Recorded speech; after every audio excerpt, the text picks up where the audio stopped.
Masuk. Iya, masuk.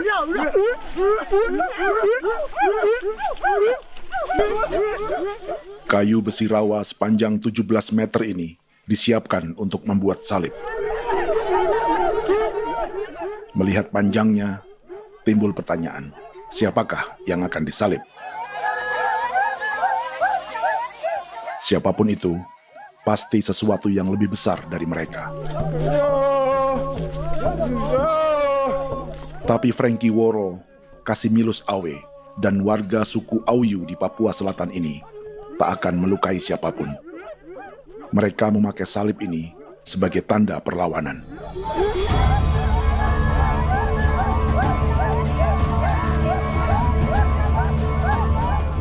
Yang mereka lawan memang lebih besar,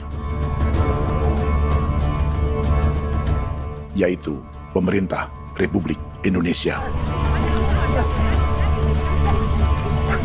Pemerintah sedang mengincar 2,5 juta hektar hutan orang Papua untuk proyek tanaman industri pangan dan energi.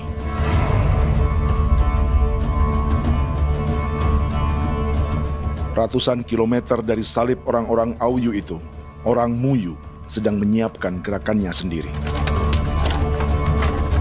Tapi kali ini dalam bentuk sebuah pesta. Pesta yang disiapkan oleh marga Kimco Jinipju selama 10 tahun.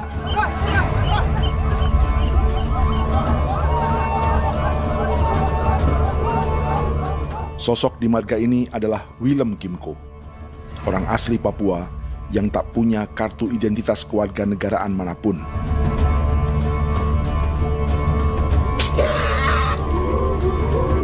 Pesta adat ini sudah cukup langka, tak hanya di Papua, bahkan di kawasan Pasifik dan peradaban Melanesia. Awalnya bayarnya kalau bukan. Intinya hati kau tegak bipnuka, dan jitana ya kati kau beri barang dipo. Kau memang ambil kau kuning.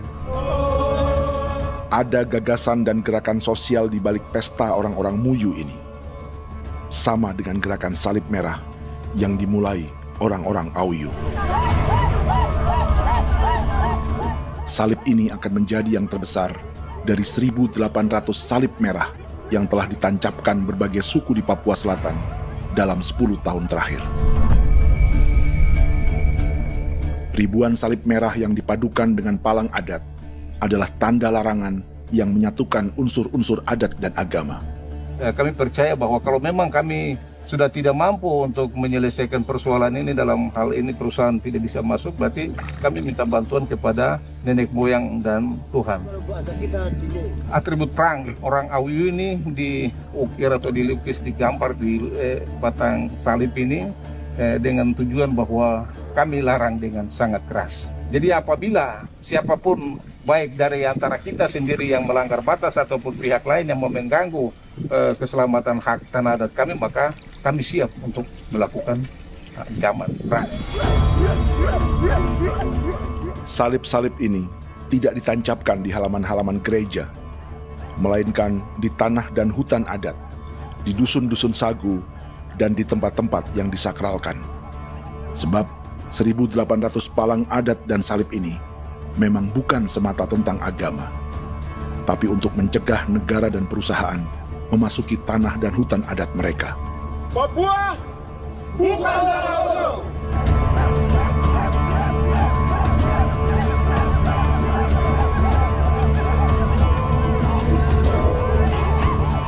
Di zaman TikTok ini, kami ingin menceritakan semua ini lewat film yang pendek.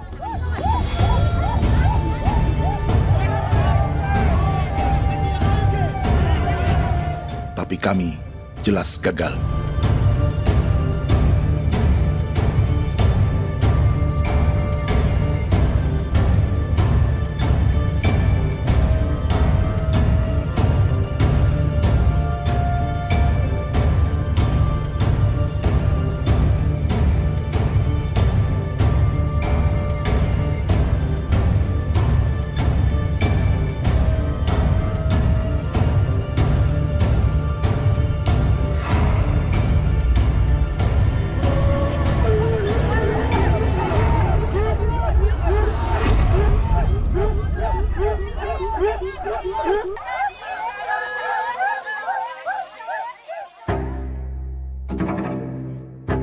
Di planet ini, ada 5 pemilik hutan hujan tropis terluas yang tersisa.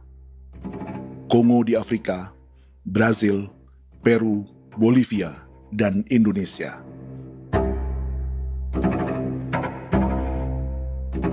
Di Indonesia, satu-satunya pulau yang hutannya masih terjaga adalah Papua, pulau terbesar kedua di dunia setelah Greenland. Lewat sejarah kolonialisme yang panjang, pulau ini kini dikuasai 2 negara. Bagian barat oleh Indonesia yang juga dikenal sebagai West Papua, dan bagian timur menjadi Papua Nugini.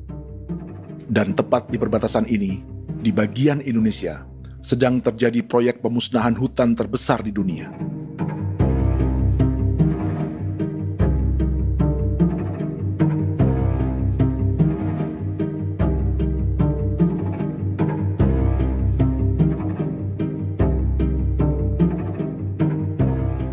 Pemerintah Indonesia sedang membuka lebih dari 2,5 juta hektar hutan untuk sawit, tebu, padi, dan peternakan. Ini disebut proyek strategis nasional untuk lumbung pangan dan energi yang jadi ambisi 3 presiden. Bagian terbesar direncanakan untuk mencetak sawah seluas 1,3 juta hektar. Lalu bagian lain akan ditanami tebu seluas 560.000 hektar untuk gula dan bioetanol. Setiap liter bensin di Indonesia akan dicampur bioetanol 10% atau E10. Ada 10 perusahaan di proyek ini, dan semuanya dimiliki oleh 1 keluarga saja. Berikutnya, ada areal sawit seluas 400.000 hektar untuk biodiesel. Targetnya mencampur 50% solar dengan minyak sawit atau B50. Dan terakhir, pemerintah akan membuka peternakan seluas 380.000 hektar. Jadi, apa yang salah dengan proyek pangan dan energi ini? 5 orang Papua dalam film ini akan menjawabnya.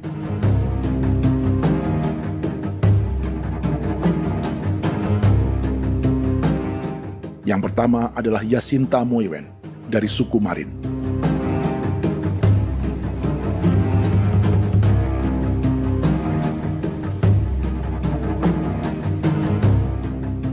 Yasinta dan warga di distrik Ilwayap di Merauke sudah menjadi korban. Hutan dan rawa sebagai sumber pangan dan ekonominya telah dihancurkan. Jalan sepanjang 135 km sedang dibuat, dan di kiri kanannya akan dicetak 1 juta hektar sawah. Mereka sulit menolak atau melawan. Salib sudah digeser, masih datang lagi dengan senjata nih mereka nih. Karena proyek ini juga dijaga tentara. Macam-macam senjatanya.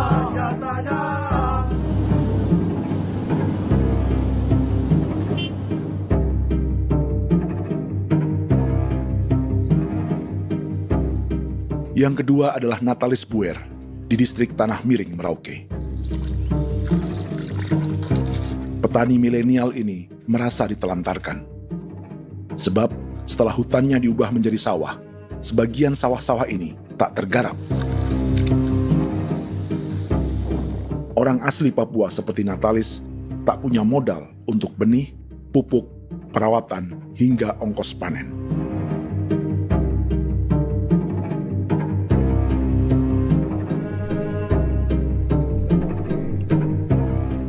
Orang ketiga adalah Vincent Kuipalo dari suku Yenan di distrik Jagebob, Merauke.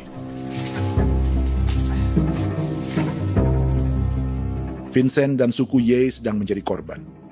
Hutan adat orang-orang Ye sedang dihancurkan untuk perkebunan tebu dan bioetanol.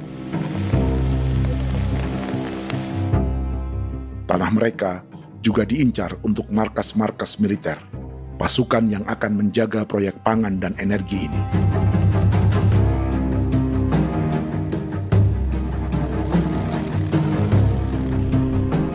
Yang keempat adalah Frankie Woro dari suku Auyu di distrik Fofi, Kabupaten Bovendigul.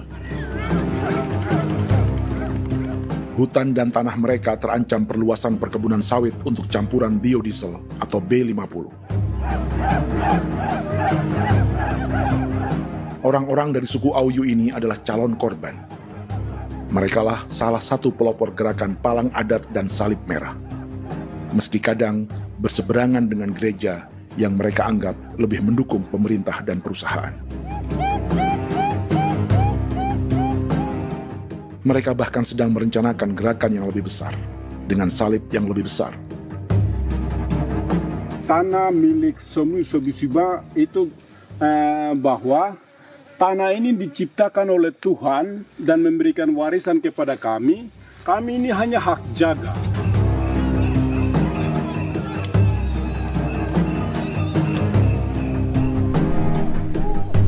Sosok kelima adalah Willem Kimco dari suku Muyu di Bovendigul. Tokoh adat dari Muyu ini hidup di garis belakang proyek negara, sehingga belum menjadi korban. Tapi mereka sedang bersiap menghadapi segala kemungkinan. Tinggal di belantara dan perbatasan membuat sebagian mereka tak punya status kewarganegaraan. Tapi mereka telah hidup jauh sebelum ada Indonesia atau Papua Nugini.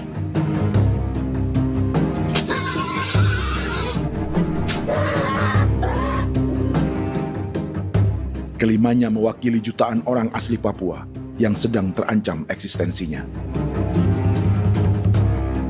Jika kita merasa kepunahan peradaban Neanderthal di Eropa, Aztec dan Inca di Amerika, atau aborigin di Australia adalah sejarah masa lalu, film ini menceritakan bagaimana pemusnahan sebuah bangsa dan kepunahan sebuah peradaban sedang terjadi di masa hidup kita. Kepunahan bukan karena kerusakan lingkungan dan ruang hidup semata, juga karena dihantam 60 tahun operasi militer.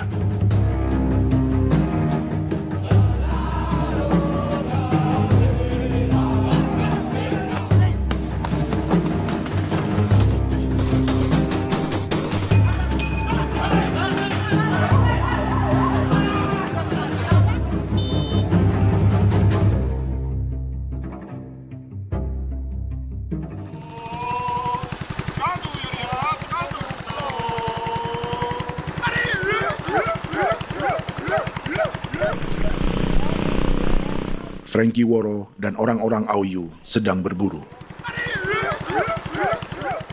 Tapi lokasi perburuan mereka mulai dikuasai perusahaan perkebunan sawit.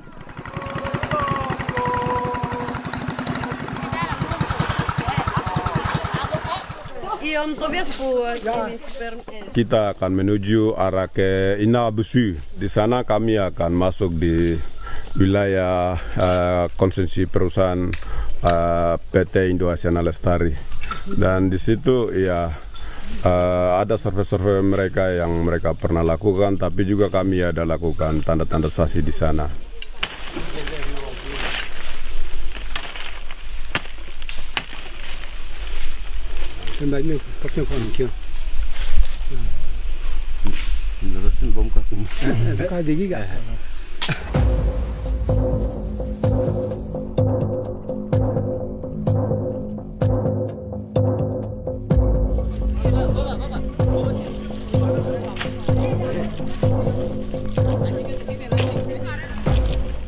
Dapat dengan yang induknya, tapi karena induknya dia lari dan terlambat kerja, akhirnya yang bisa kita dapat dia punya anak ini saja.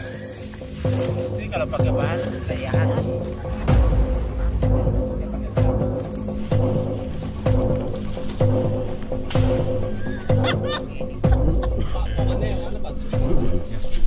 Pohon ini pohon bitanggur, dia punya kayu ini kita biasa gunakan untuk kerja perahu, dan juga kulit depu getanya itu kita pakai untuk kerja ini, panah-panah ini lem, jadikan lem ini, panah-panah. Hutan ini adalah supermarket bagi suku Auyu. Juga lumbung pangan atau bank untuk menyimpan deposito kekayaan alam. Hutan juga tempat yang penuh dengan sejarah suku, situs budaya, dan tempat-tempat sakral. Inilah yang sedang mereka pertahankan dari incaran pemerintah dan perusahaan. Untuk semua alasan ini, mereka menancapkan ribuan salib merah.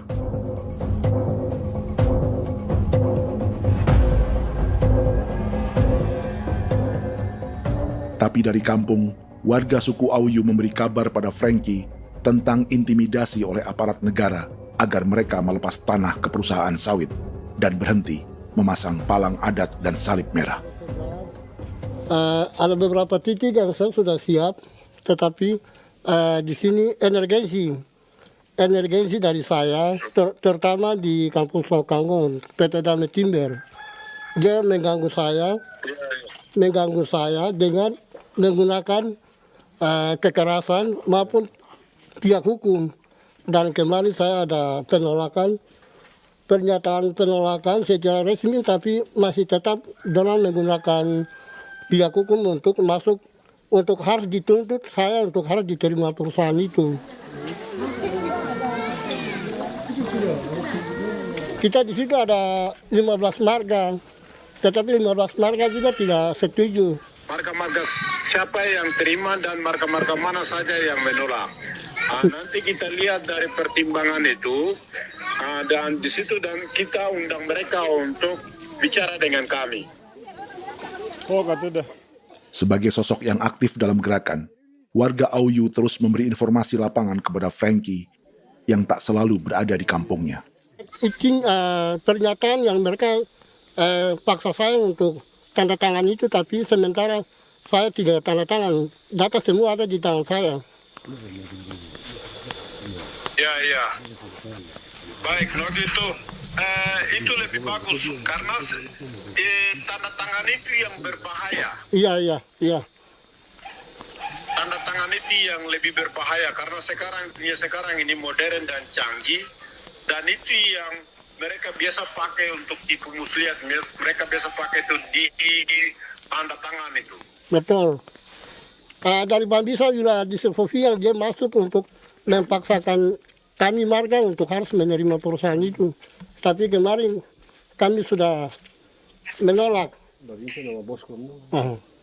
Babinsa di sini nama bosku. Itu yang sekarang strategi militer yang sekarang mereka pakai. Jadi yang penting masyarakat itu yang benar-benar mau menolak siap dukung ketua marga siapa yang nanti tampil. Ini adalah peta konsesi sawit untuk biodiesel dalam proyek strategis nasional. Dan di distrik Fofi inilah, orang-orang Auyu hidup dari sungai dan hutan. Tapi Frankie di Bovendigul masih lebih beruntung. Setidaknya dibandingkan Yasinta Moyen di Merauke yang sudah kehilangan hutan dan rawanya.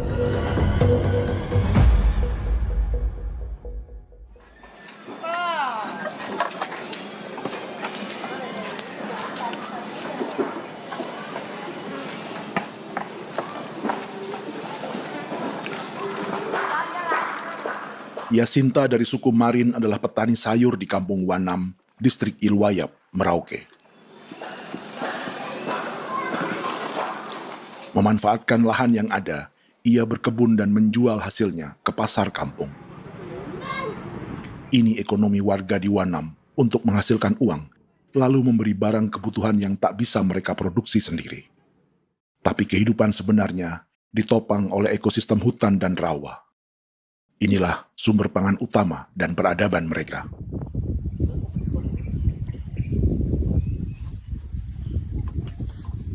Namun ketenangan ini diusik ketika tiba-tiba pada Mei 2024, di Pelabuhan Wanam datang ratusan alat berat untuk proyek pangan dan energi pemerintah.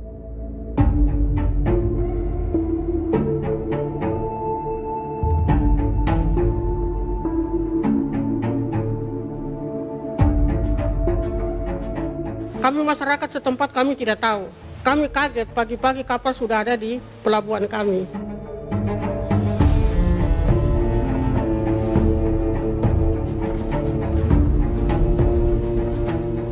Yasinta Moiwen atau Enrika Gebze dan warga lainnya tak pernah diajak bicara atau dimintai pendapat. Seakan-akan Papua adalah tanah kosong. Kita suka kaget yang dong bawa turun alat berat dong bawa turun, kita kaget masyarakat. Dorang subongkar itu kayu-kayu.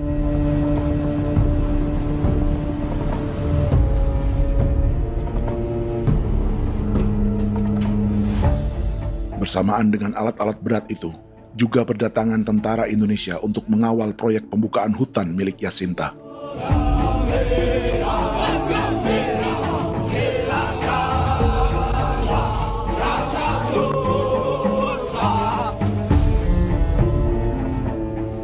Ribu alat berat didatangkan dari Cina ke Papua oleh perusahaan bernama John Lin Group sebagai kontraktor pemerintah. Ini disebut sebagai pesanan eskavator terbesar di dunia dengan nilai 4 triliun rupiah.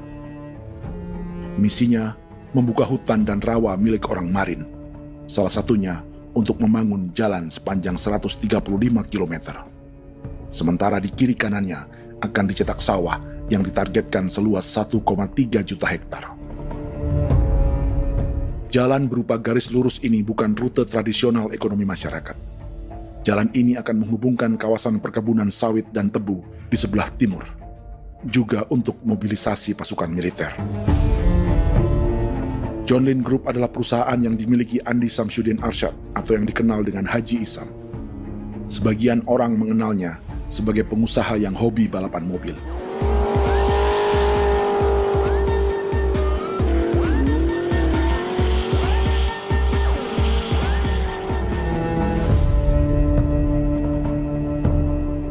Tapi di Kalimantan, ia berbisnis batu bara, perkebunan sawit, pengolahan karet, penerbangan, perkapalan, dan biodiesel.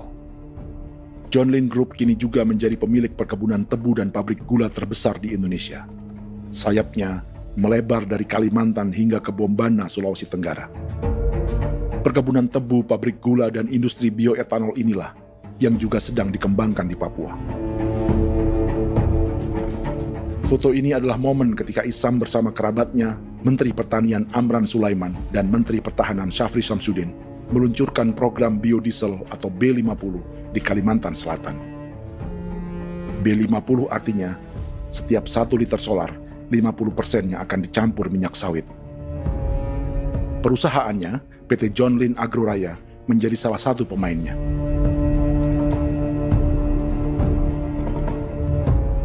Sepanjang tahun 2025, saham PT John Lin Agroraya pernah naik hingga 700%.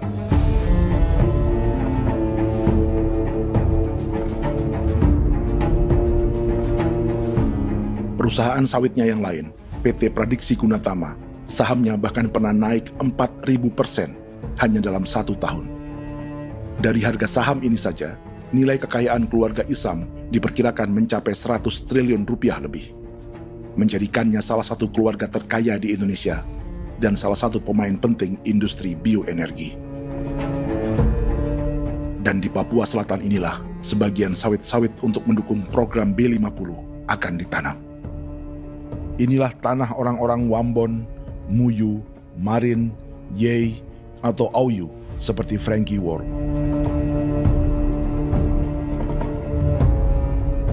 Haji Isam pernah menjadi tim kampanye nasional Presiden Joko Widodo dalam pemilu 2019 saat melawan Prabowo.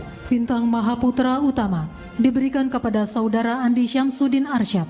Beliau berjasa luar biasa dalam mendorong pertumbuhan ekonomi daerah maupun nasional. Setelah menjadi presiden, Prabowo memberi gelar kehormatan Bintang Mahaputra Utama pada Isam.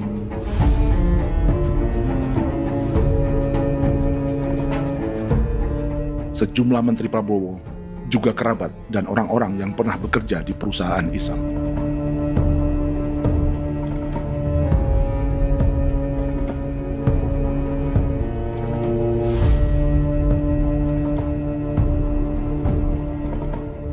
Lawan sebesar inilah yang sedang dihadapi Jacinta di kampung Wanam, Merauke.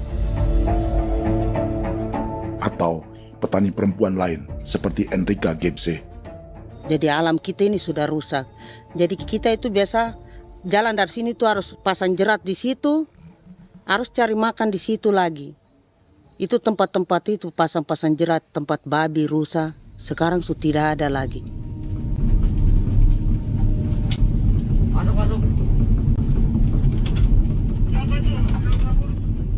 Rekaman ini memberi gambaran bagaimana Kasuari kehilangan rumah di bekas hutan dan rawa yang telah dibabat.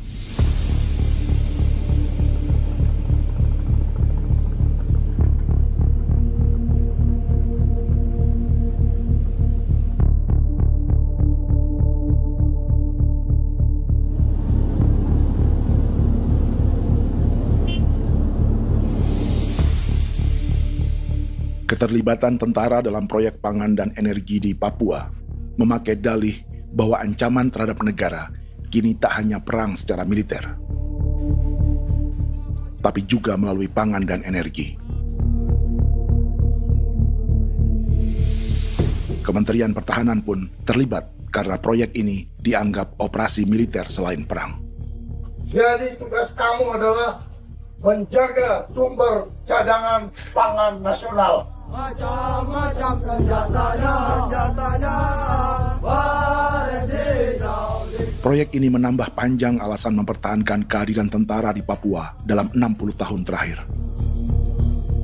Saat ini, jumlah tentara Indonesia di Papua mencapai 56.000 personel, atau ada 1 tentara untuk setiap 100 orang Papua.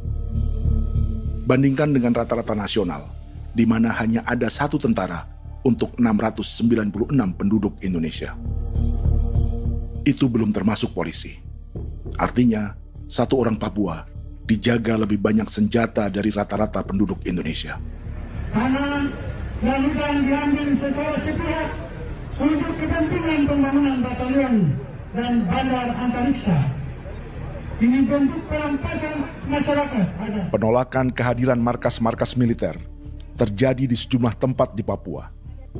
Tak hanya karena trauma dan ketakutan, juga karena mengambil tanah-tanah adat.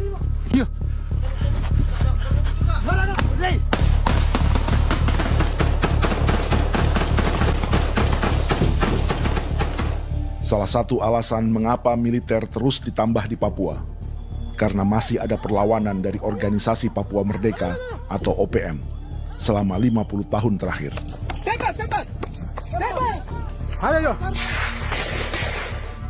Tapi kekuatan militer OPM diperkirakan hanya 1.430 personel dan 360 pucuk senjata. Selebihnya, mereka menggunakan senjata tradisional.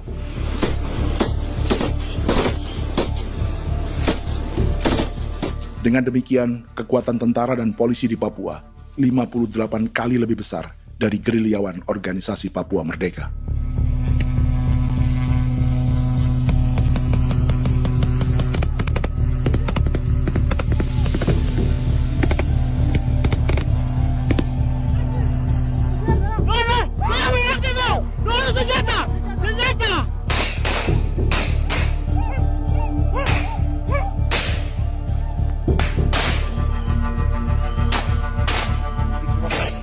Sebagian tentara berada di garis depan pertempuran, tapi sebagian besar lainnya terlibat operasi non-tempur menjaga proyek pemerintah dan investor swasta. Seperti Batalion Infanteri Teritorial Pembangunan di distrik Jagebob, Merauke ini.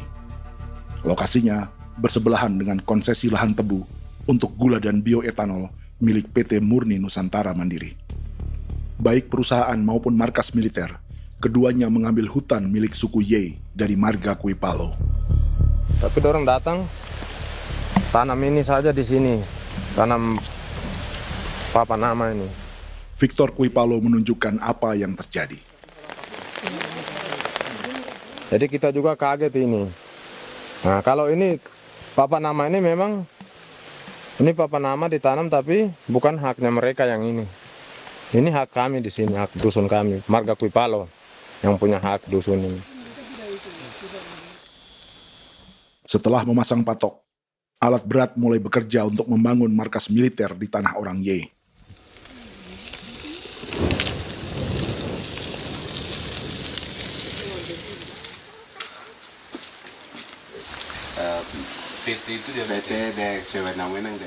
Kehadiran markas militer mengkhawatirkan warga yang pernah mengalami trauma. Takut kenapa? Kalau macam yang awal macam sekarang bu kampung hidup ini kan aman. Terus kenapa harus didirikan korem di sini? Bukankah dengan adanya Korem semakin aman ada tentara di sini? Kalau untuk kampung kayaknya tidak bisa aman kalau ada tentara, paling masyarakat dipukul itu ini.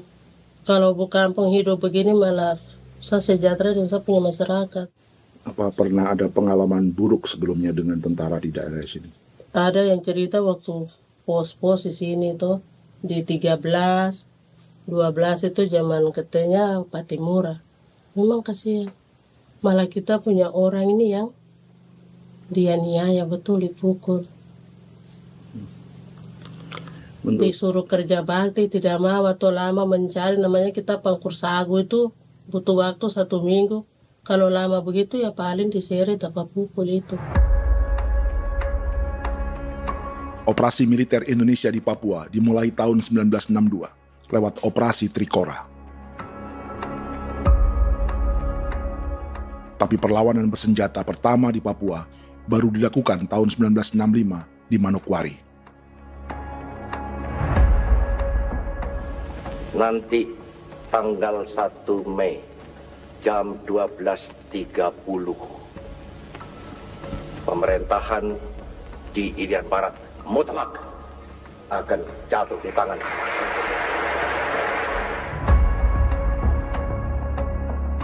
Sejak itu, selama 60 tahun, operasi militer untuk menaklukkan Papua terus dilakukan. Salah satu operasi militer paling berdarah adalah Operasi Wibawa untuk memenangkan Indonesia dalam jajak pendapat tahun 1969. 643 orang tewas di Paniai. Lalu disusul 4.146 korban tewas antara tahun 1977 hingga 1978.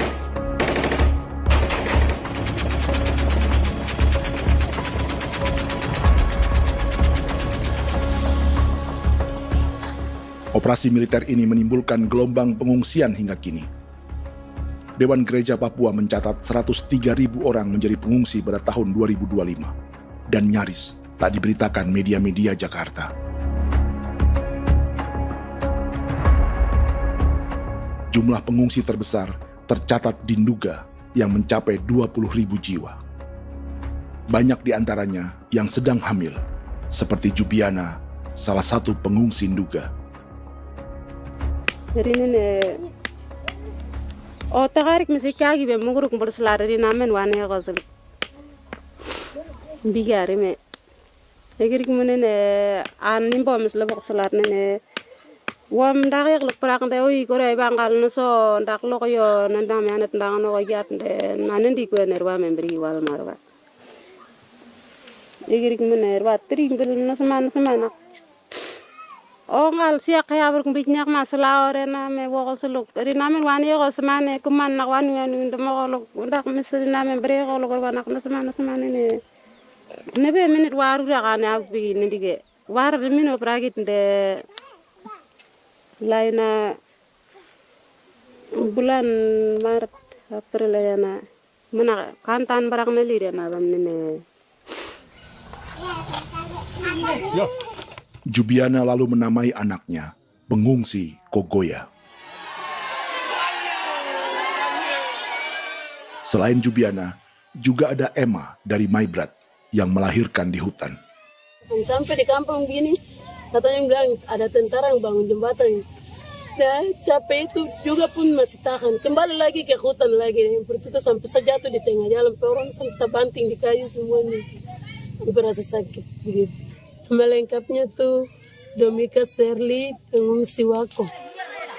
Masyarakat sipil dari Kampung Aitrem sementara mengungsi karena kampungnya sementara dikuasai oleh TNI Polri. Seratusan ribu pengungsi di Papua saat ini jauh melampaui jumlah yang mengungsi ke Papua Nugini tahun 1984, yaitu 10.000 orang karena menghindari operasi militer.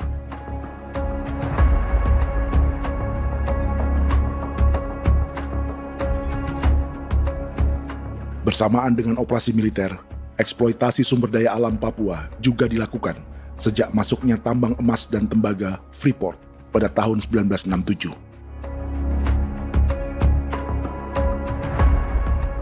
Disusul perkebunan sawit awal tahun 1980-an. Lalu ada perburuan buaya untuk diambil kulitnya. Sebelumnya, ada eksploitasi gas alam di Teluk Bintuni, pencarian besar-besaran kayu gaharu, atau pembukaan hutan tanaman industri. Ini belum termasuk perburuan dan perdagangan ikan arwana di selatan Papua, penebangan kayu merbau dari hutan-hutan Jayapura, emas di Blok Wabu Intan Jaya, bahkan nikel di pulau-pulau kecil Raja Ampat.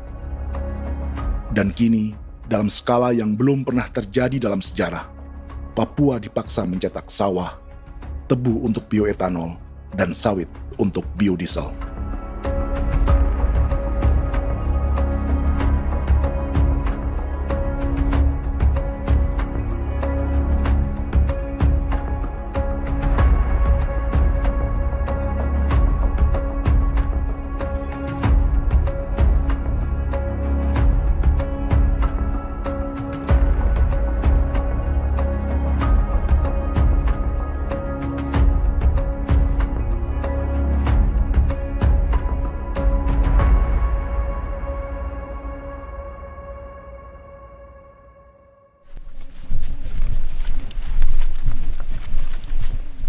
Inilah yang sedang menimpa keluarga Vincent dan Victor Quipalo di Merauke.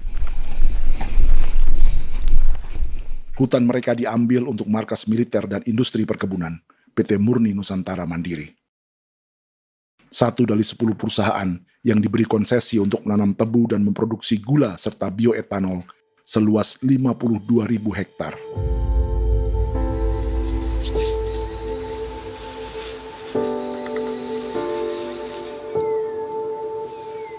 Perusahaan ini dianggap mengambil hutan dan tanah orang-orang Ye, terutama marga Quipalo, yang memiliki hak adat terhadap 2.300 hektar hutan.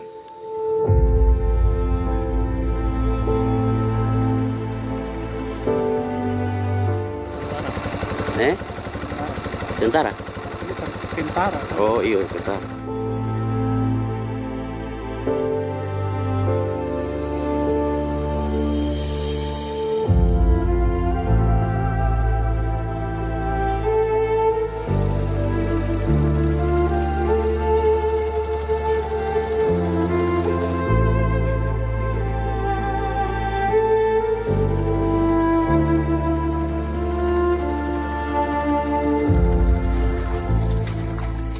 Keluarga Quipalo sedang melihat apakah perusahaan semakin mengancam tanah mereka. Dan kekhawatiran itu terbukti. Iya, makanya tadi saya bilang ini dari sini saja dekat, ini sudah masuk di dalam ujung lapang ini. Ini hutan, yang ini hutan yang dorong ada bongkar sekarang ini. Ini sudah punya alat sudah dekat ini. Dekat sekali ini. Ini di sini. Nacau, kelapa itu yang jalan lama, jalan setapak ini. Dari udara, terlihat alat-alat berat semakin mendekati tanah orang-orang Ye, marga Quipalo.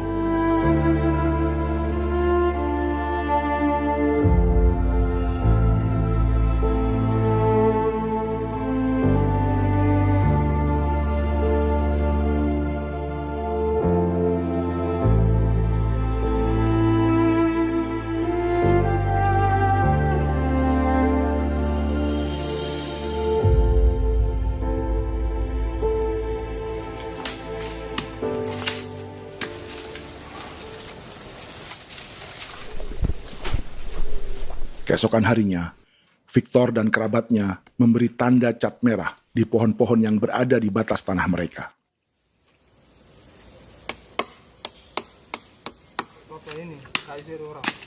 Tapi tanda peringatan adat ini tak diindahkan perusahaan.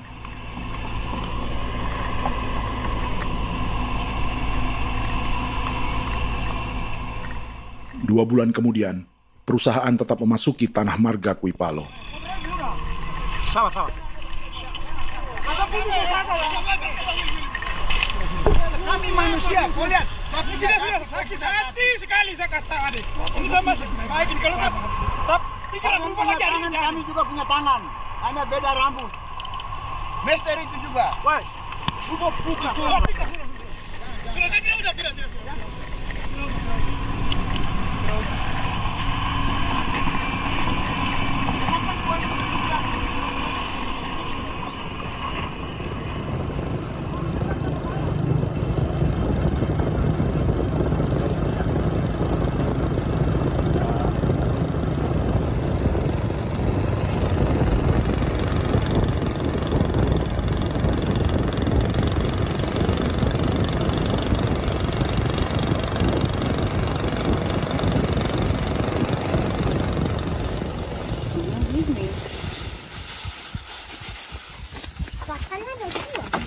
masuk sini.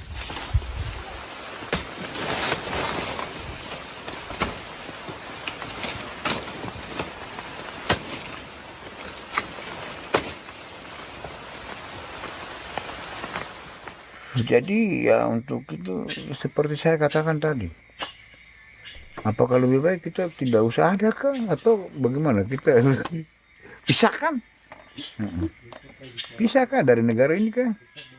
Jangankan tuh, saya kemarin bicara sama Daniel, datang sama saya dengan persoalan Kodam ini, saya bilang Pak Daniel kalau lebih baik saya ngungsi ke Papua Nugini. Dia bilang, aduh Bapak jangan begitu. Ya memang kalau tidak bisa menghargai kami, lebih baik pilihan yang itu yang saya memilih. Lebih baik saya pindah dari sini. Saya mengungsi ke Papua Nugini, di negara tetangga. Masih di laut. Apa? Karena saya bilang sama Kapolsek Pak Agustus ini, 17 Agustus saya tidak kasih naik bendera merah putih. Saya bendera ada, nanti saya taruh di meja.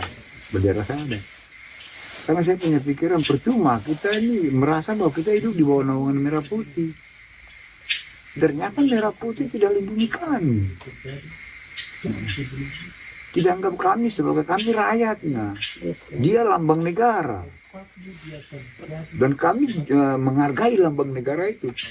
Ternyata lambang negara ini, kita bernaung di bawah lambang negara ini, kita tidak dilindungi.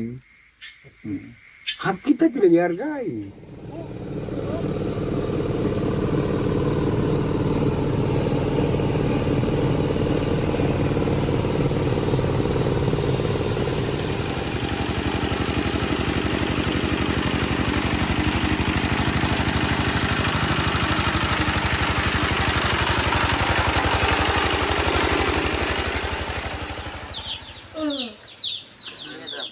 Marga Kuipalo dari suku Ye terus mendapat teror dan intimidasi agar melepas tanah mereka yang hanya dihargai Rp300.000 per hektar. Tapi mereka tidak berjualan tanah. Makanya mama itu tidak suka untuk lepas tanah. Untuk apa? Baru di dalam hutan itu ada obat-obat tradisi. Itu sudah Kalau macam ada sayur juga, kita ambil sayur yang dia tumbuh sendiri. Jadi kita ini mau kemana, kalau itu sudah digusur, ya habis. Kita ini jadi penonton. Jangan sampai kita ini duduk minta di jalan. Jadi kita tidak mau seperti itu. Makanya tanah itu kita tidak melepas. Tapi mungkin orang lain tuh dia senang saja. Lebih baik saya pegang uang merah dulu. Saya bisa beli-beli itu ini. Nanti datang uang sudah habis, gembel, mau cari kemana lagi, hutan sudah habis, mau makan ikan di mana, kali sudah hancur.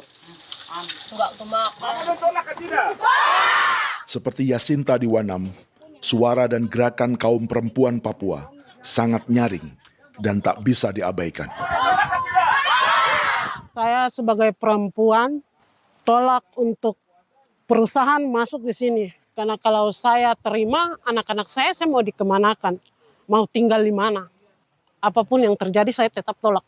Demi tanah ini saya akan berjuang, demi saya punya anak-anak. Yang katanya mengutamakan anak Papua, nyatanya yang kerja kebanyakan ya orang-orang Jawa. Dan sendiri orang Jawa, tapi bukan mau bicara yang tidak-tidak. Memang kenyataannya seperti orang-orang Papua itu diterbelakangkan, kurang diutamakan, gitu.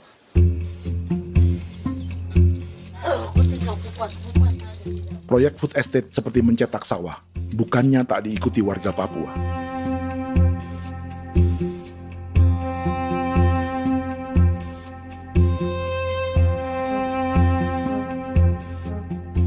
Salah satunya Natalis Buer di distrik Tanah Miring, Merauke.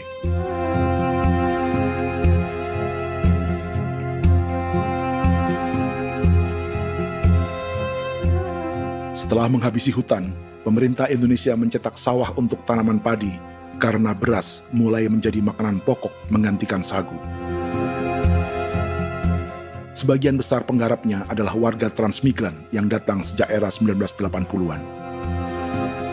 Bahkan petani transmigran sudah ada sejak Belanda membuka proyek padi kumbe di distrik Kurik. Lokasi yang sering jadi langganan pejabat Indonesia memamerkan sawah di Papua. Tapi Natalis juga ingin belajar menanam padi atau bersawah. Namun ia kesulitan karena dibutuhkan modal untuk benih, pupuk, hingga pemeliharaan dan panen. Lalu sawah-sawah ini pun mulai dikuasai pendatang.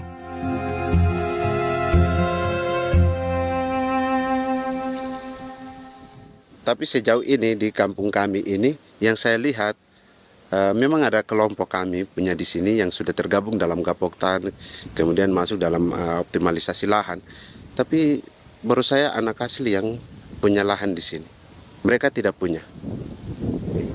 Pemerintah dalam hal ini adalah Kementerian Pertanian bersama-sama Kementerian Pertahanan yang dalam hal ini pada garis di bawahnya adalah TNI Angkatan Darat, memberikan support yang maksimal kepada masyarakat khususnya di Merauke dalam rangka. Saya kemarin habis 9 juta. 9 juta ya? Iya, 9 juta karena dia sudah tidak dipakai toh. Ya. Dia sudah... Perempuan Papua seperti Filomena juga mau bertani.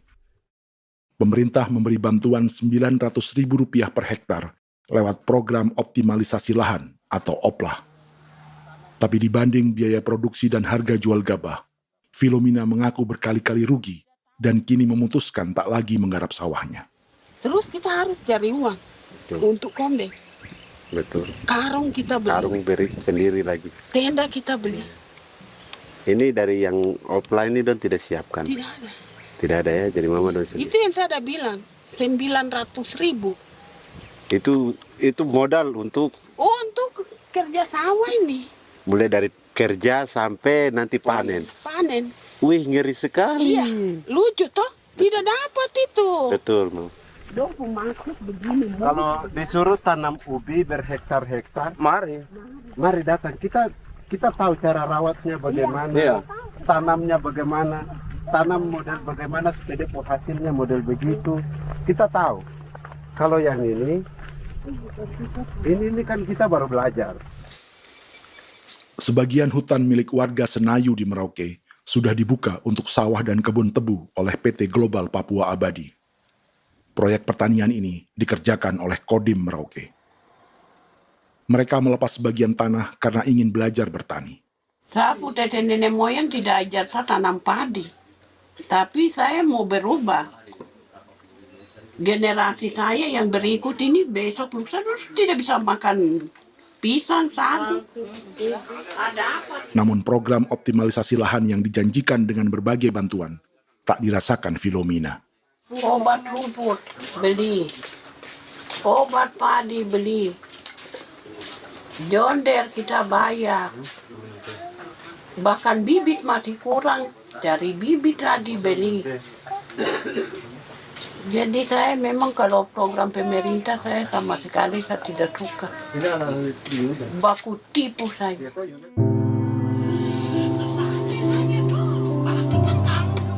Mereka merasa ditinggalkan sendiri, jatuh bangun belajar bertani padi. Sementara sumber pangan dan air yang semula mudah didapat, kini telah berganti sawah dan kebun tebu. Dulu kita masih bisa jalan, nanti masak di kali, pakai air kali.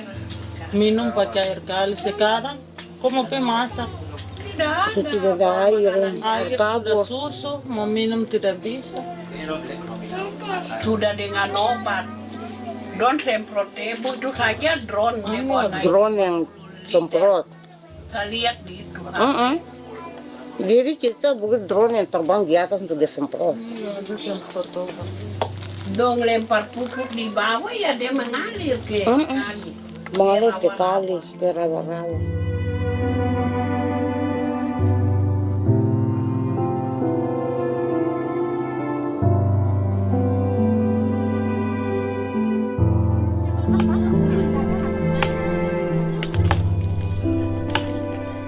Seperti pertanian sawah bagi orang Bali atau Toraja, Bagi orang Auyu dan suku-suku lainnya di Papua Selatan, sagu juga bukan semata tentang pangan.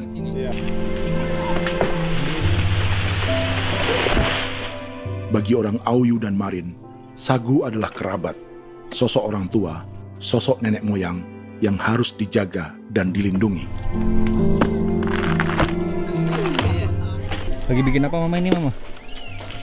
Pakai toko itu sagu.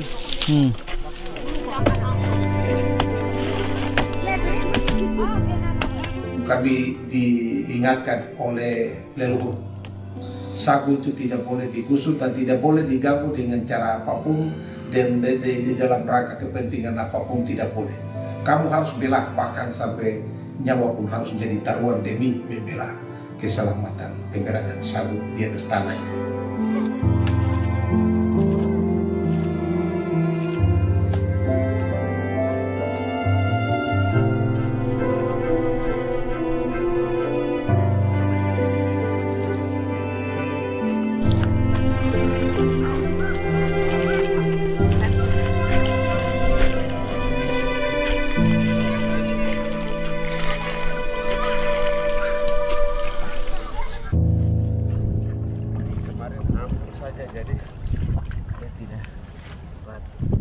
Menurut Natalis, pemerintah di Jakarta mendefinisikan lumbung pangan semata urusan beras dan mencetak sawah.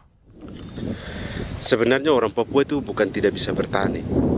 Kami tanam ubi itu bagian dari pertanian. Nah, pertanian yang dimaksud oleh pemerintah itu harusnya selalu itu kalau bisa pemerintah harus spesifikkan pertanian apa yang dimaksud, pertanian tanam padi atau pertanian tanam ubi, petasan dan lain-lain. Ini yang harus dispesifikkan dulu. Begitu, sehingga tidak menjustifikasi kami orang asli Marin bahwa kami tidak bisa bertani. Bukan. Kami buka kebun besar-besar di sana, bahkan bermeter-meter, ratus-ratus meter pakai sekop, bukan pakai ekskavator, tapi ini pakai skop. Itu pertanian, begitu. Bagi Natalis, alih-alih memaksimalkan sawah-sawah yang sudah ada untuk petani Papua, pemerintah selalu membuka hutan baru, seperti dikerjakan perusahaan John Lynn Group dan melibatkan tentara. Padahal, sejarah keterlibatan militer dalam proyek food estate atau cetak sawah adalah sejarah kegagalan yang bertubi-tubi 4 presiden selama 30 tahun terakhir.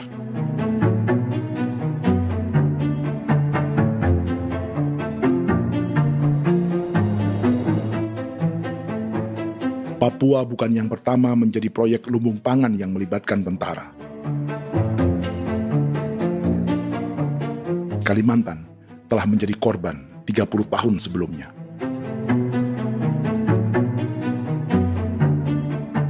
Ini adalah bekas hutan yang sudah dibuka di Pulang Pisau, Kalimantan Tengah. Tahun 1996, di era Presiden Jenderal Soeharto, ia menghabisi 1 juta hutan di lahan gambut untuk mencetak sawah demi memenuhi ambisi swasembada beras, bukan swasembada pangan. Hutan tropis Kalimantan dihabisi dalam skala yang belum pernah terjadi dalam sejarah. Di bawah rezim militeristik, tak ada yang berani melawan keinginan Soeharto, termasuk orang Dayak seperti Kuneng. Nggak bisa dihalangi itu. Nggak boleh dihalangi. Ya kalau ada kata-kata aja menghalangi, sudah kita diseret ke kepolisian dulu. Atau bisa langsung di PKI-kan. Iya, di PKI-kan gitulah. Jadi kita tuh nggak berani apa-apa dulu tuh. Ya. Apa maunya aja. Misal bilangnya A. Setahun setelah pengundulan hutan skala besar itu, tahun 1997, untuk pertama kalinya Kalimantan mengalami kebakaran lahan dan kabut asap terbesar dalam sejarah.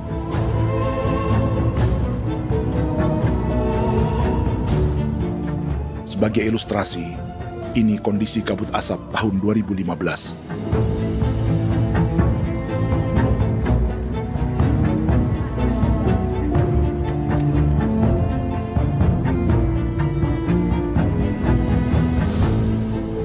Proyek 1 juta hektar sawah Jenderal Soeharto itu gagal. Bendungan dan saluran irigasi mangkrak hingga kini. Mei 1998, rezim Soeharto tumbang. 2 tahun setelah ia menumbangkan jutaan hektar pohon di Kalimantan.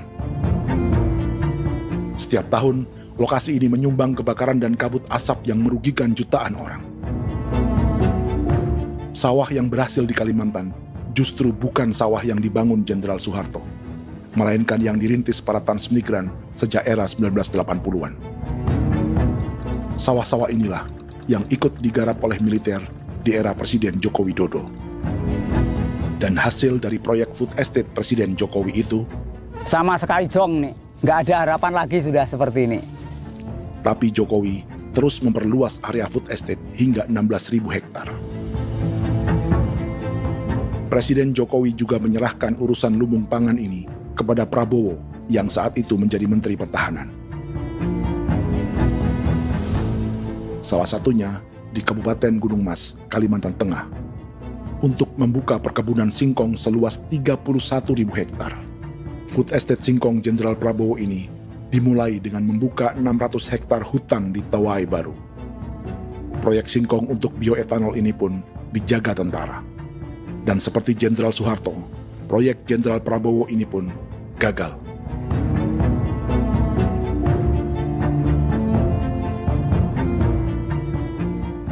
Dengan reputasi ini, Joko Widodo dan Prabowo justru sedang membuka 2,5 juta hektar di Papua.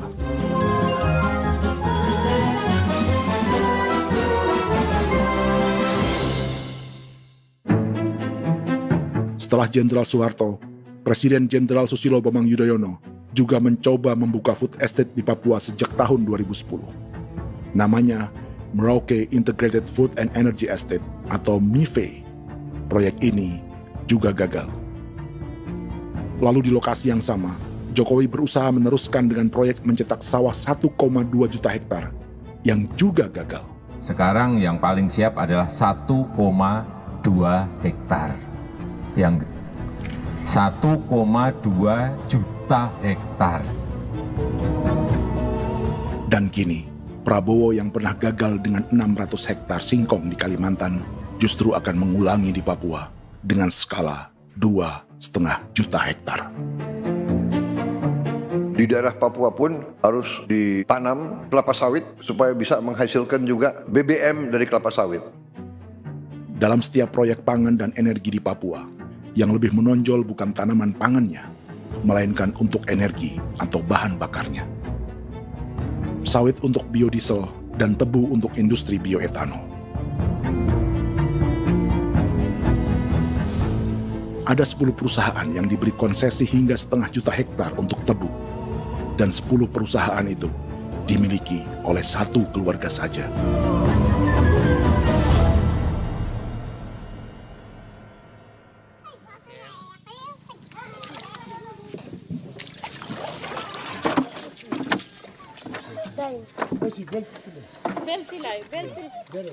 Para perempuan Auyu di Bovendigul akan berangkat memancing.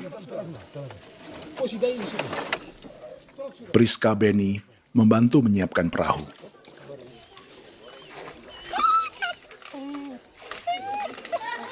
Mereka akan mengumpulkan bahan pangan di hutan untuk persiapan acara penancapan salib merah berikutnya.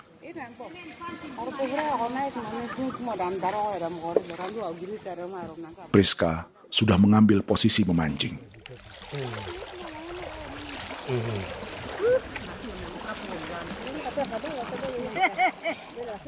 1.800 salib merah telah dipasang di wilayah adat berbagai suku di Papua Selatan untuk menghalau perusahaan sawit dan tebu.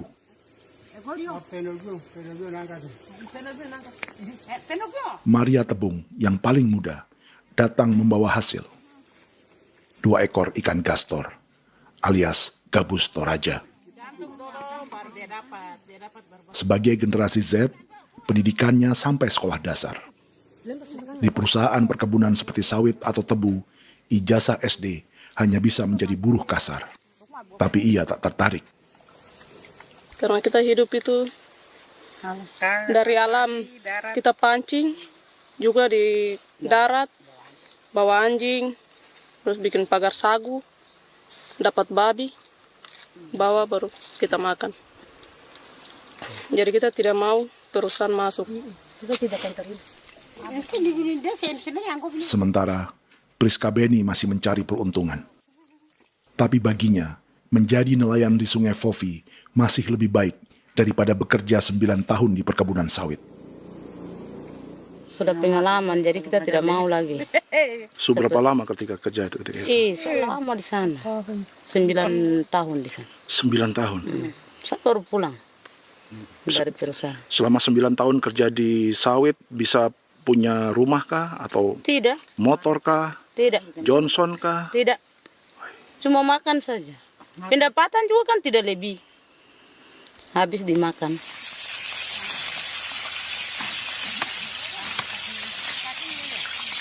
Satu minggu libur berapa hari? Tidak libur. Minggu tetap kerja? Tetap kerja. Tidak bisa ke gereja? Hari Minggu kerja. Hari Minggu juga kerja. Jadi Dia tidak mengenal agama perusahaan itu. di grup perusahaan sawit Korindo, Priska digaji 2 juta rupiah per bulan dan tinggal di mes karyawan. Tapi gaji itu dipotong bahan makanan atau BAMA rata-rata 1 juta rupiah setiap bulan. Korindo adalah grup perusahaan yang salah satu usahanya adalah hutan tanaman industri dan sawit di Bovendigul dan Merauke.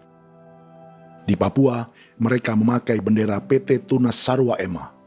Perusahaan ini pernah memberi bantuan pada Keuskupan Agung Merauke. Keuskupan Merauke belakangan mengeluarkan pernyataan mendukung proyek strategis nasional di Papua. Umat Katolik yang memprotes sikap gereja tersebut ditangkap polisi. Jadi selama 9 tahun tidak bisa nabung? Tidak. Makan saja. Makan saja. Makan saja. Menabung bagaimana? Keperluan banyak. Tidak sampai. Habis di anak-anak uang sekolah. Uang 1 juta itu mana sampai. Menabung juga tidak cukup. Sudah pengalaman, jadi kalau di sini perusahaan mau masuk tidak.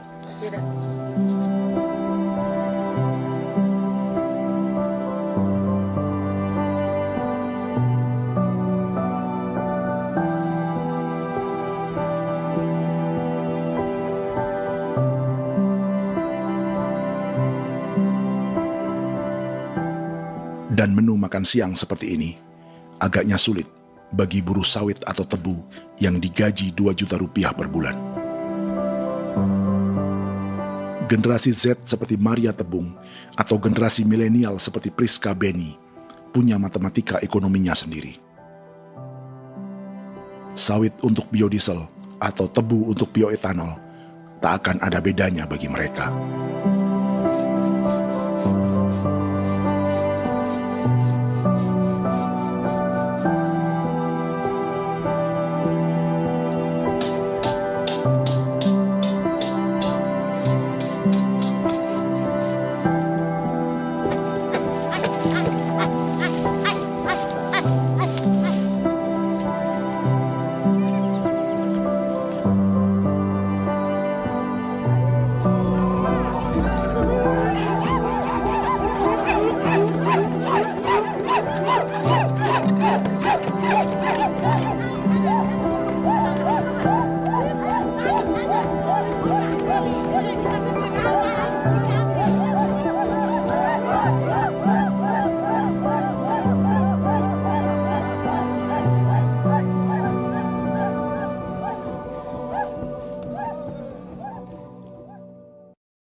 Perkebunan tebu 1,5 juta hektar di Merauke adalah ide 3 presiden untuk menggenjot penggunaan bioenergi sebagai campuran bahan bakar fosil.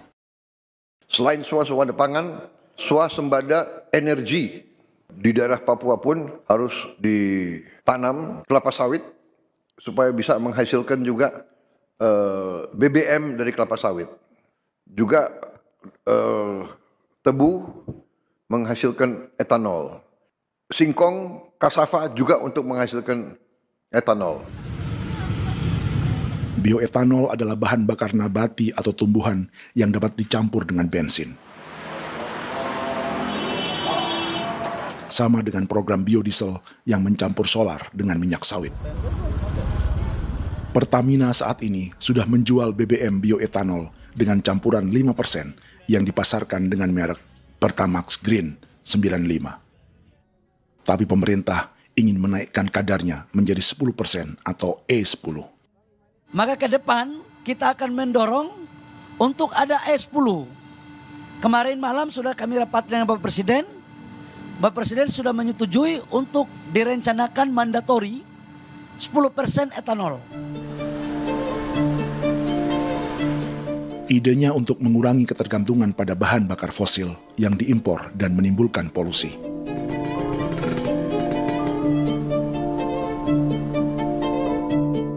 Tapi bioetanol bukannya tak mengorbankan lingkungan, hutan, rawa, dan manusia. Karena program E10 membutuhkan 7,3 miliar liter bioetanol, maka lahan yang dibuka untuk menanam tebu bisa mencapai 1,3 juta hektar. Sementara saat ini, luas perkebunan tebu di Indonesia hanya 500 sampai 600 ribu hektar. Artinya, butuh lahan baru hingga 800 ribu hektar untuk menanam tebu. Dan 500 ribu hektar diantaranya sedang dibuka di Papua. Hutan yang tadinya untuk menumbuhkan pangan, berubah jadi tanaman untuk bahan bakar di jalanan. Kecepatan pulihnya hutan beradu dengan jumlah dan kecepatan kendaraan di jalanan.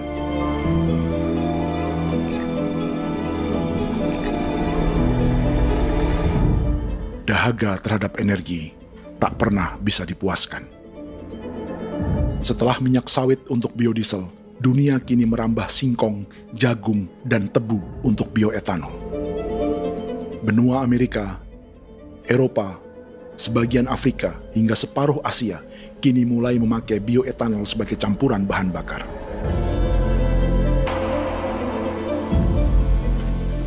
Selain perebutan lahan, masa depan dunia juga dibayangi semakin mahalnya harga pangan karena persaingan antara perut manusia dengan tangki kendaraan.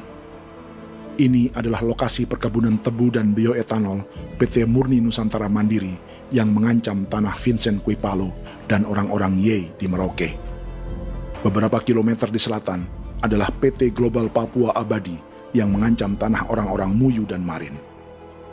Dua perusahaan ini adalah bagian dari 10 perusahaan yang mendapat konsesi lahan untuk tebu dan bioetanol di Merauke. Batas konsesi mereka bahkan sama dengan batas negara Indonesia dengan Papua Nugini. Salah satu ciri bahwa peta konsesi ini dibuat di Jakarta dari atas meja. Sama seperti kolonial Inggris dan Belanda ketika mereka membagi Pulau Papua dengan garis lurus pada abad 19. Seakan Papua adalah tanah kosong. Bedanya, meski peta konsesi ini mengatur batas 10 perusahaan, tapi perusahaan-perusahaan ini sebenarnya dimiliki oleh satu keluarga saja. Ini nama 9 dari 10 perusahaan tebu dan bioetanol di Merauke, Papua. 99% saham mereka dimiliki sebuah perusahaan bernama PT Merauke Nusantara Manis. Sementara 1% sisanya dimiliki PT Merauke Gula Mandiri. Tapi saham kedua perusahaan ini dimiliki PT Merauke Sugar Group. Dan perusahaan ini 90% sahamnya dimiliki pengusaha bernama Angelia Bonaventure Sudirman, serta perusahaan bernama Zico Trust dan Resource Harvest. Lalu 10% lainnya dikuasai PT Papua Energi Abadi, yang pemiliknya adalah Dudi Christian dan Angel Madeline. Sekarang, mari kita lihat siapa mereka. Angelia Sudirman adalah keponakan dari salah satu konglomerat sawit Indonesia, Martias Fangiono. 9 perusahaan di Papua ini berada di bawah bendera Merauke Sugar Group. Dan Merauke Sugar Group hanya satu dari 7 grup perusahaan milik keluarga Fangiono.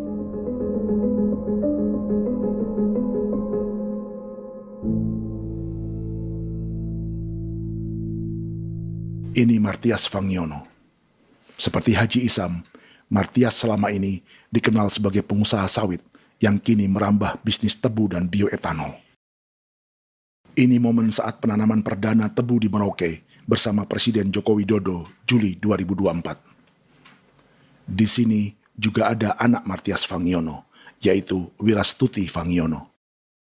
Wirastuti adalah salah satu yang menonjol dari keluarga Fangiono. Tahun 2025, Forbes mencatatnya sebagai konglomerat termuda dengan kekayaan 23 triliun rupiah yang mengendalikan 2 grup usaha, FAP Agri dan Surya Dumai Industri. Keduanya adalah perusahaan sawit dan biodiesel. Anak dan bapak ini adalah investor utama bagi Jokowi dan Prabowo untuk proyek tebu dan bioetanol di Papua. Sementara yang ini adalah Martua Sitorus, pemilik raksasa agribisnis dunia, Wilmar International, yang juga memegang konsesi sawit di Papua lewat berbagai perusahaan. Tapi Martua kini memakai bendera baru, yaitu KPN Corporation atau Karunia Prima Nastari. KPN inilah yang memiliki kelindan bisnis dengan keluarga Fangiono untuk proyek tebu Merauke. Apalagi grup Wilmar yang didirikannya juga pemain gula utama di Australia. Tahun 2010, Wilmar membeli 100% saham perusahaan gula terbesar Australia, Sucrogin. Akuisisi senilai 1,5 miliar dolar Amerika ini langsung menjadikan Wilmar pemain tebu terbesar kelima dunia. Sebagian bibit tebu yang ditanam di Merauke adalah varietas yang dikembangkan lembaga riset gula Australia atau Sugar Research Australia. Sugar Research Australia lalu menjalin kontrak pengembangan bibit dengan PT Global Papua Abadi milik Fangiono. Tapi masalahnya, Sugar Research Australia adalah badan publik yang tugasnya memajukan petani tebu dan sebagian dananya berasal dari pajak warga Australia. Itu artinya, warga Australia membiayai pengembangan bibit tebu untuk investor dan pemerintah Indonesia. Dokumen ini menunjukkan bahwa lembaga yang dibiayai warga Australia itu pernah memiliki kontrak penyediaan bibit dengan PT Global Papua Abadi milik keluarga Fangiono. Kontrak itu baru berakhir pada November 2024. Artinya, saat Presiden Jokowi dan keluarga Fangiono menanam bibit tebu pada Juli 2024 ini, kontrak itu masih berlaku. Nama lain dalam keluarga ini adalah Siliandra Fangiono, yang pada tahun 2024 dijuluki Raja Sawit Termuda dengan kekayaan 39 triliun rupiah dalam catatan Forbes. Ia mengendalikan grup First Resources.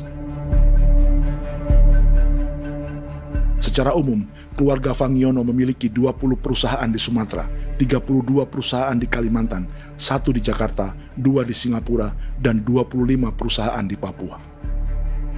Di Papua, perusahaannya tersebar dari Sorong, Mapi, hingga Merauke. Para politikus dan pejabat Indonesia terus membesarkan konglomerasi, meski Martias Fangiono pernah divonis 1,5 tahun penjara karena kasus pembalakan liar dan kebun sawit ilegal tahun 2007. Sementara tahun 2022, Wilmar terlibat kasus korupsi ekspor minyak sawit dan divonis mengembalikan kerugian negara 11,8 triliun rupiah.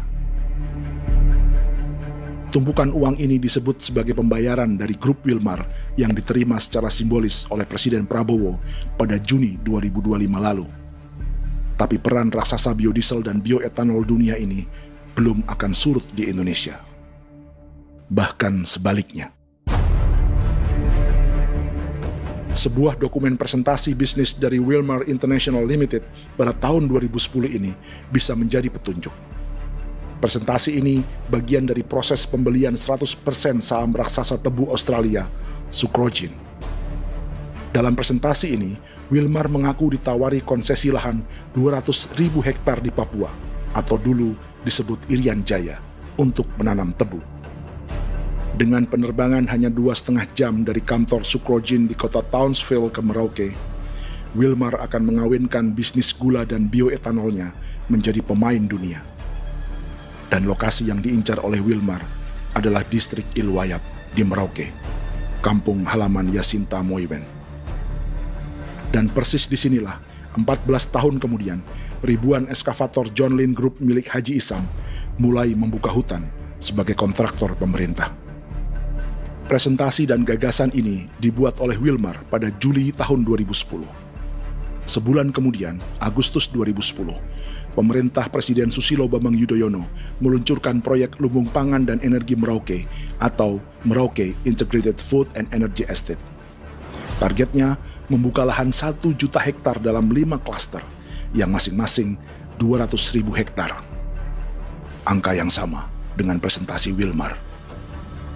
5 tahun kemudian, 2015, giliran Presiden Joko Widodo yang mau melanjutkan proyek pangan dan energi 1,2 juta hektar. Menjelang pensiun sebagai presiden, Jokowi kembali menggencarkan proyek ini dan melibatkan Prabowo sebagai Menteri Pertahanan. Jokowi lalu mendukung Prabowo sebagai presiden berpasangan dengan anaknya, Gibran Rakabuming Raka sebagai wakil presiden. Kini, setelah menjadi presiden, giliran Prabowo yang melanjutkan proyek bioetanol dan biodiesel dengan memobilisasi militer dan melibatkan pejabat-pejabat yang juga para elit partai koalisinya.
Tahun lalu, hutan-hutan di Pulau Jawa dalam waktu singkat berubah menjadi perkebunan tebu di bawah rezim kolonial Belanda.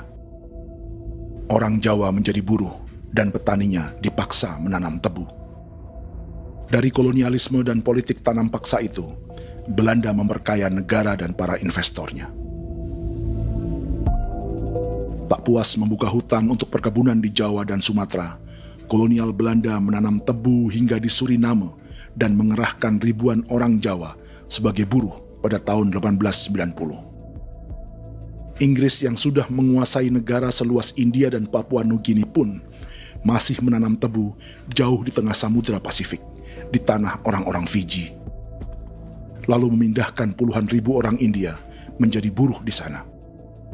200 tahun sebelumnya, ratusan ribu orang Afrika bahkan diperbudak untuk bekerja di perkebunan-perkebunan tebu Spanyol dari selatan Eropa hingga Karibia, Kuba, atau Jamaika. Jika dulu tebu menjadi gula atau emas putih, kini cerita kolonialisme tebu berlanjut di Papua untuk bahan bakar nabati atau bioetanol. Dan seperti semua cerita tentang kolonialisme, akan ada yang berpesta dan ada yang membayar.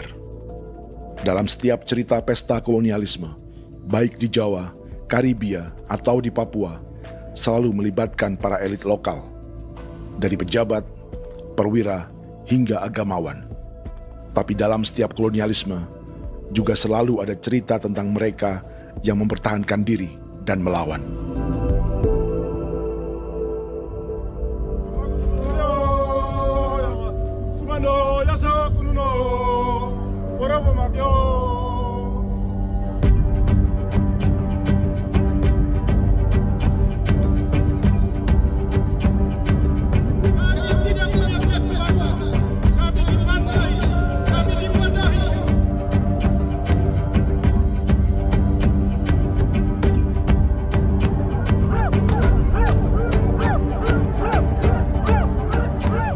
Dalam sejarah Gereja Katolik banyak pemimpin-pemimpin yang adalah tanda petik itu adalah Judas-Judas juga. Jadi itu sudah pasti karena itu adalah manusia. Satu sisi sebagai manusia dalam perjalanan digoda, apalagi ada dalam posisi-posisi jabatan ya mungkin banyak tawaran-tawaran lain, lalu disitulah terjadi pergeseran keberpihakannya kepada misi gereja tadi itu untuk umat, untuk mereka yang tertindas. Orang kirim ekskuvator, orang kirim tentara, orang kirim polisi. Pukul kami bukan pencuri, kami tidak pernah mencuri orang barang. Kami tidak pernah menangis ke orang lain. Kami tidak pernah menangis ke kita bapak mama, kami menangis kepadamu. Tuhan kami lemah. Tidak tahu. Dia kata begini hijau cikui. Orang datang ke bangsa kami, ke wilayah kami untuk kasih habis kami.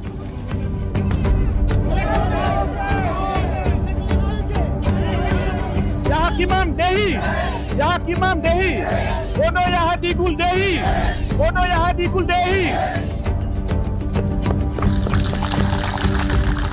Kita buat sasi seperti begini untuk menolak perusahaan apapun yang masuk di tanah kami. Kalau kita kasih, kita bikin rusak sekarang, kita punya generasi berikutnya mau dapat kemana. Jadi kita nyatakan sikap di sore hari ini, kami tolak. Apa yang dilakukan pemerintah untuk PSN adalah kejahatan. Pemerintah bagian dari kejahatan, aktor perusak dan pembunuh terhadap negara, terhadap alam, hutan, terhadap manusia. Jadi negara jadi aktor pembunuh. Jadi Pilatusnya siapa? Negara, pemerintah Jakarta ini. Tanah Wiu bukan tanah kosong. Masyarakat tanah kami masyarakat. Perusahaan tolak. Biar nasa.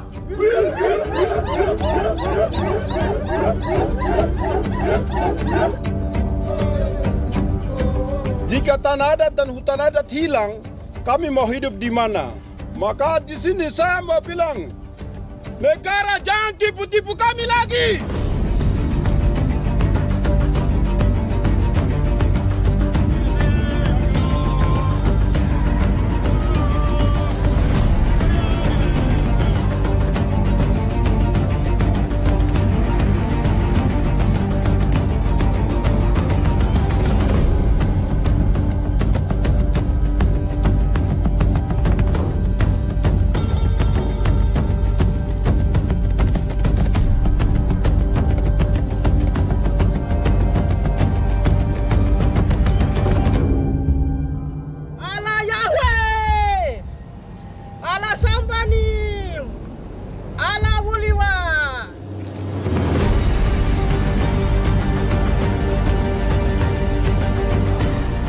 Kalau kami dianggap orang Papua itu bagian daripada Republik ini, tolong hargai kami.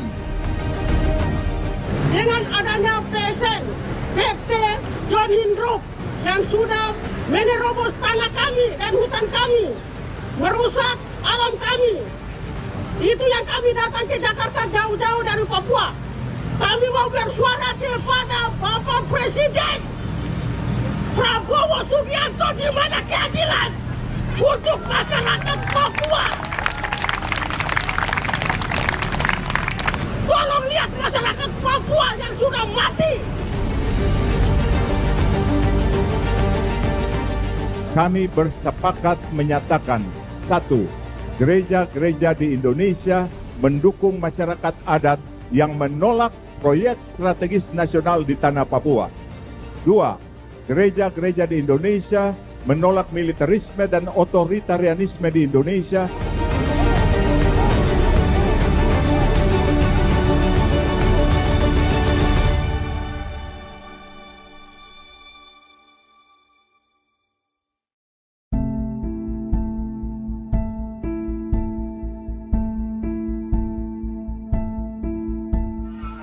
Kita sering merasa banyak hal buruk sudah jadi cerita sejarah.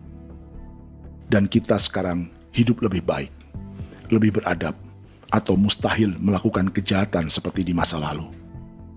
Kita tidak lagi menghukum mati orang dengan memenggal kepalanya. Kita menembaknya atau menyuntik racun agar tertidur dan mati.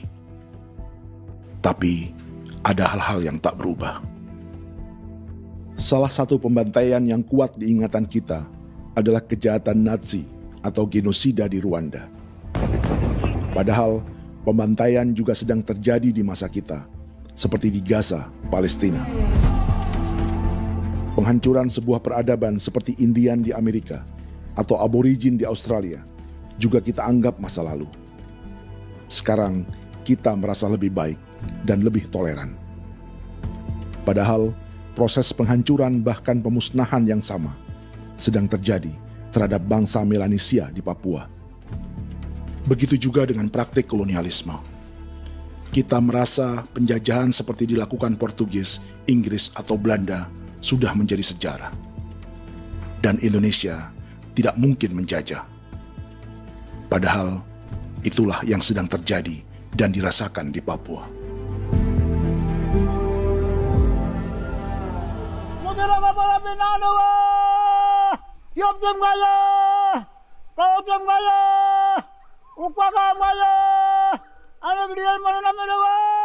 Jalannya sejarah ini disadari Willem Kimco di pedalaman Bovendigol, Papua. Hidup terpencil dan tak tersentuh urusan negara bukan berarti selalu aman.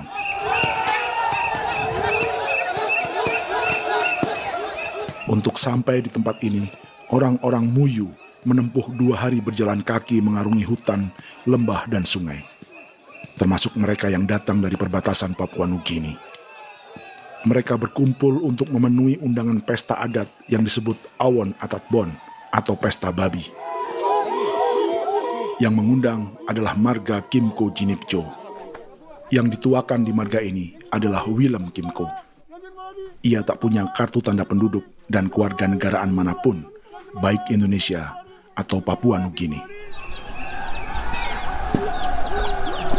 Tahun 1984, 10.000 orang Papua, terutama suku Muyu, mengungsi ke Papua Nugini untuk menghindari operasi militer Indonesia, termasuk Willem Kimco.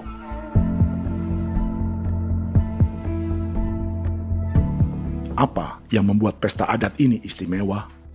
Apa bedanya dengan acara serupa yang dihadiri pejabat, tokoh agama, LSM, atau yang direkam oleh kru televisi dan konten kreator? 18. Pertama, untuk membuat pesta babi, orang Muyu perlu persiapan selama 10 tahun. Sebab, babi-babi yang akan jadi bagian dari pesta ini tak boleh dibeli, alias harus dipelihara sendiri. Babi-babi ini bukan bantuan pejabat pemerintah, gereja, atau LSM.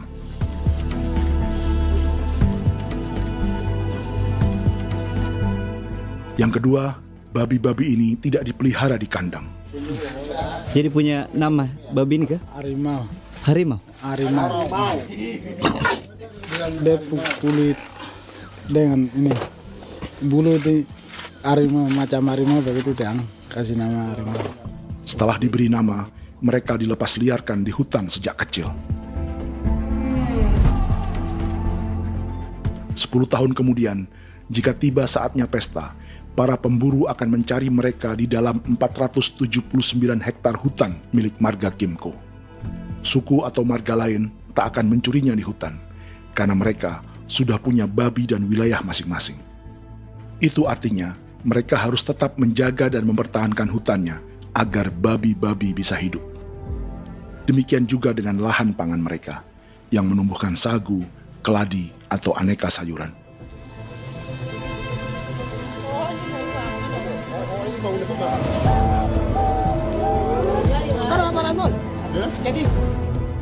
Yang ketiga, dalam Awon Atatbon atau pesta babi, binatang ini tidak dimakan secara gratis. Setiap marga atau klan dalam suku Muyu akan membayar jerih payah tuan rumah menjaga hutan dan memelihara babi.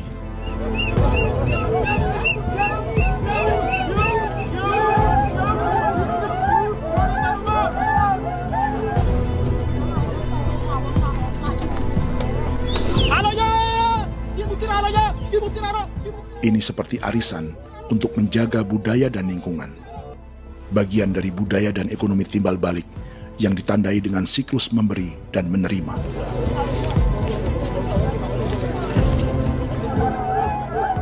Ini juga cara orang Muyu membangun dan memperluas aliansi.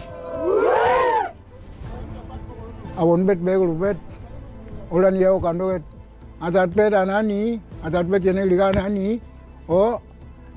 ado amten anani, menini tene yage, kepo kemo ko di mana? Kepo kemo mayat nih. Kep tetek no mayango, kep kanin betwene ke iftore wen. Ne wen ne tana ka dek me. Oke, kepo nanti ku to ka kepo ke pasa ku to nan. Kon kene man gini wan jo. Koko ka ti bolon ja bengo. Koko kuning bolon ja. Jika Willem Kimco dan marganya bisa menjaga hutan dan wilayahnya, marga lain ikut diuntungkan sebagai sebuah ekosistem. Demikian juga sebaliknya. Alasan keempat, mengapa pesta babi ini memiliki tempat khusus dalam peradaban orang Muyu, karena Willem Kimco khawatir peradaban mereka akan punah, menyusul ancaman terhadap ekosistem dan hutan. Setiap marga atau klan harus mengkonsolidasi diri dan membangun aliansi.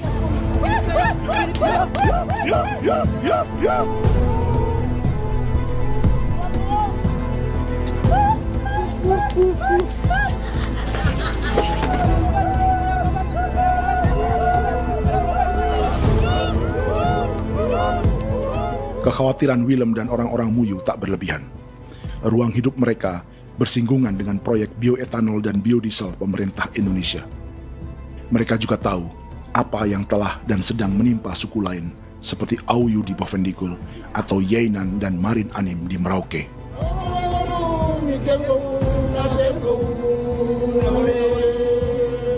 Jika suku-suku lain menggunakan palang adat dan salib merah sebagai gerakan perlawanan, orang-orang Muyu memakai pesta babi untuk mempersiapkan diri dan konsolidasi. Sebab, berbeda dengan saat mengungsi tahun 1984, kali ini yang datang ke tanah orang-orang Muyu tak hanya tentara, juga alat-alat berat bersama para pebisnis pangan dan energi.